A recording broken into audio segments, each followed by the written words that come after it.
The courthouse steps were already full before sunrise. Dust hung in the air like it didn't belong to the world anymore, like it was trapped between memory and curse. A wooden sign had been nailed crookedly above the entrance. Property auction, one lot only, no one spoke. No one joked. No one leaned too close, because everyone already knew what it was. The Black Hollow Ranch. 40 miles of dry land, one abandoned homestead, an old well. And a reputation that made grown men refuse eye contact. They said the soil there never held footprints. They said animals refused to cross the fence line, and they said people who stayed after dark never came back the same. The auctioneer cleared his throat, but even his voice sounded smaller today. Starting price $5. A bitter laugh almost escaped someone in the crowd. Then silence swallowed it. $5 for land worth thousands, unless the land itself was worth nothing. Or worse. Unless it was worth something no one wanted to admit existed. No one moved, not the ranchers, not the businessmen, not even the sheriff. Then he stepped forward, a lone man, dust-stained coat, weathered face, eyes like they had seen too many graves. Elias Mercer, a man who had nothing left to lose, usually became the most dangerous kind of buyer. "I'll take it," Elias said. The crowd turned slowly, like a funeral procession reacting to a second death. The auctioneer hesitated. "You understand what you're—" "I understand it's land," Elias cut in. "And land doesn't whisper at night, people do." A cold wind passed through the steps. Somewhere behind the crowd, an old woman made a sign of the cross, and just like that, the gavel fell. The Black Hollow Ranch belonged to Elias Mercer. No one congratulated him. No one even looked at him when he left. They just stepped aside like they were avoiding something invisible that followed him out of town. That night the town didn't sleep. It waited, because men like Elias didn't bring peace to cursed land. They woke it up. By the time Elias reached the Black Hollow Ranch, the sun was already bleeding into the horizon. The land stretched wide and empty, swallowed by dry grass that bent like broken spines. No birds, no insects. Even the wind felt hesitant. His horse stopped before the broken fence, refused to go further. Elias frowned. "Easy, it's just dirt." But the horse shook its head. Stepped back, Elias dismounted, walked alone. The moment his boots crossed the fence line, the air changed. He felt it instantly, not sound, not movement, but a tension, like something beneath the ground had noticed him. The ranch house stood ahead, half collapsed, wood blackened like it had survived fire or something worse. The front door hung open, swaying slightly, not from wind, from something still moving inside. Elias drew his revolver slowly. Step by step, closer, closer. Inside the house, silence. Too complete. Then a sound, metal scraping wood from beneath the floor. Elias froze. He lowered his weapon slightly, listening. Another sound, breathing, not human, not animal, something struggling. He knelt near the floorboards and pressed his ear down, and that's when the voice came, soft, broken, female. "You came for the land." Elias pulled back instantly, his gun raised. "Who's there?" Silence again. Then a sudden violent slam from beneath the floorboards. The wood cracked. And a hand burst through. Massive, bruised, tied in iron chains. Elias stepped back. "What in God's name?" The boards shattered, and she rose, not crawling, rising, like something that had outgrown the space it was trapped in. A woman, no, not just a woman, a towering Apache girl, easily larger than any man Elias had ever seen, her shoulders marked with scars, her wrists bound in broken iron cuffs still attached to chains disappearing beneath the house. Her eyes locked on him, not wild, not insane.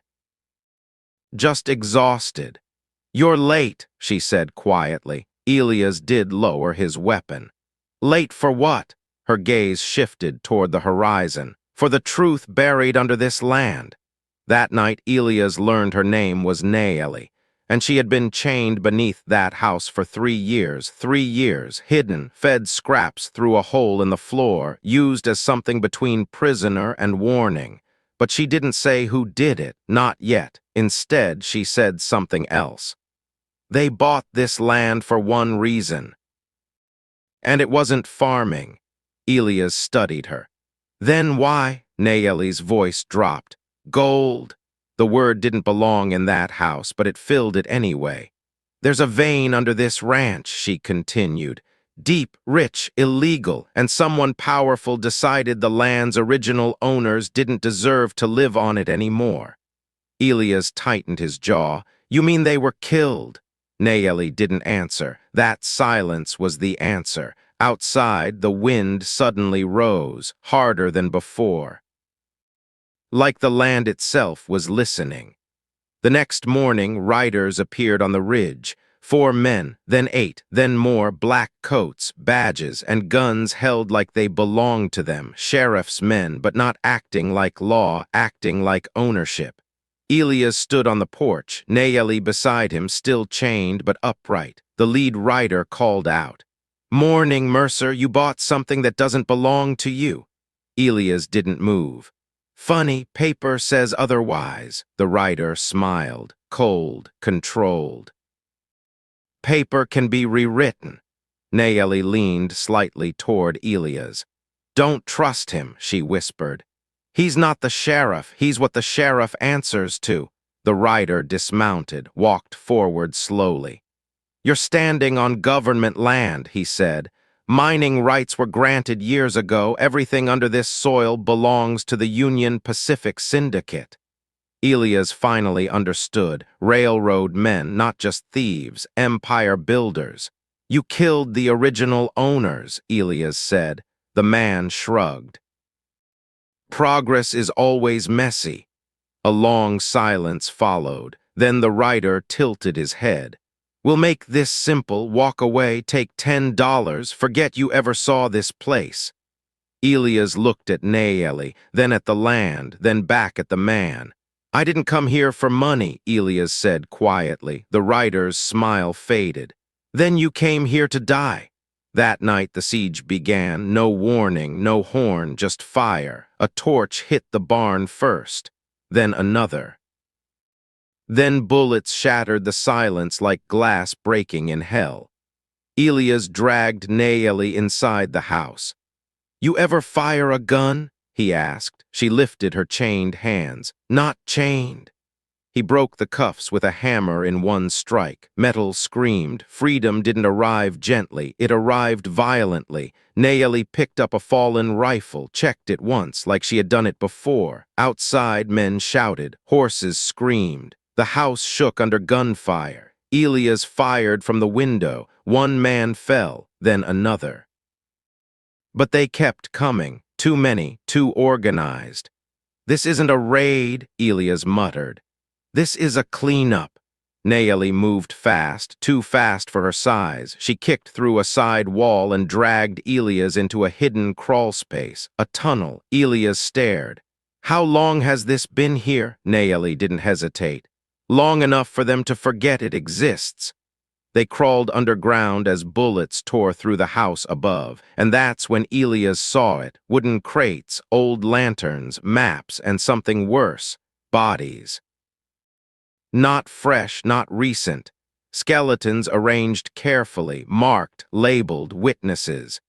They didn't just kill the owners, Elias whispered. They erased everyone who knew, Nayeli nodded once. And now they'll erase us. But then she stopped, picked up a folder sealed in iron. Inside, land documents, original ownership papers, signed not by settlers but by the government itself. Illegal seizure authorization, names written in ink that still felt dangerous. One name stood out, Judge Harland Whitmore. Elias had heard that name before. A man who smiled in churches and ordered massacres in private. Now everything made sense. This wasn't about land. It was about hiding a crime large enough to destroy an entire political empire. Above them, footsteps thundered. The house was being torn apart. Nayeli looked at Elias. "We don't survive this by hiding." Elias chambered around. "No," he said, "we survive by ending it." The final confrontation came at dawn. Elias walked out first. Blood on his coat, dust in his eyes. Nayeli beside him like a storm given human form. The sheriff's men were waiting, but so was he. Judge Whitmore stood at the center now, dressed clean, too clean, like violence never touched him. "I offered you mercy," Whitmore said. Elias shook his head. "No, you offered me silence," Whitmore sighed. "You don't understand what's at stake." Elias raised the documents. "I understand everything." A pause, then Whitmore's face changed, just slightly. That was enough. Nayeli stepped forward. "You chained me like an animal," she said. "You buried my people like they never existed." Her voice didn't rise. It didn't need to. "You forgot something," she added. Whitmore frowned. "What?" Nayeli looked at him. "We remember." The silence that followed felt like the world holding its breath.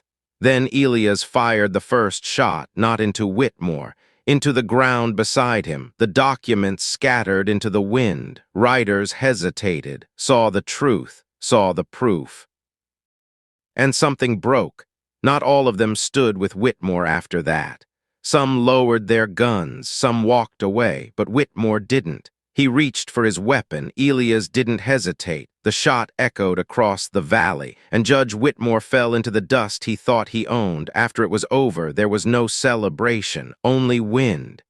Elias stood beside the broken ranch. Nayeli watched the horizon. The land still felt heavy, but no longer silent. "Now what?" Elias asked. Nayeli looked at him. "Now the land breathes again." He nodded slowly. "Then let it." Days later, word spread through the territory. A ranch no longer cursed, a corruption exposed, a judge buried under his own lies, and a giant Apache woman who walked free under the same sky that once imprisoned her. But Elias Mercer never became a hero in songs. He never wanted to. He just stayed long enough to make sure no one ever chained the truth beneath the ground again. Because in the Wild West, justice wasn't written in laws. It was carved in silence and paid for in fire. If this story pulled you into the dust, the silence, and the fire of the frontier, tell what you felt in the comments. And subscribe for more Wild West stories where every land has a secret and every secret has blood beneath it.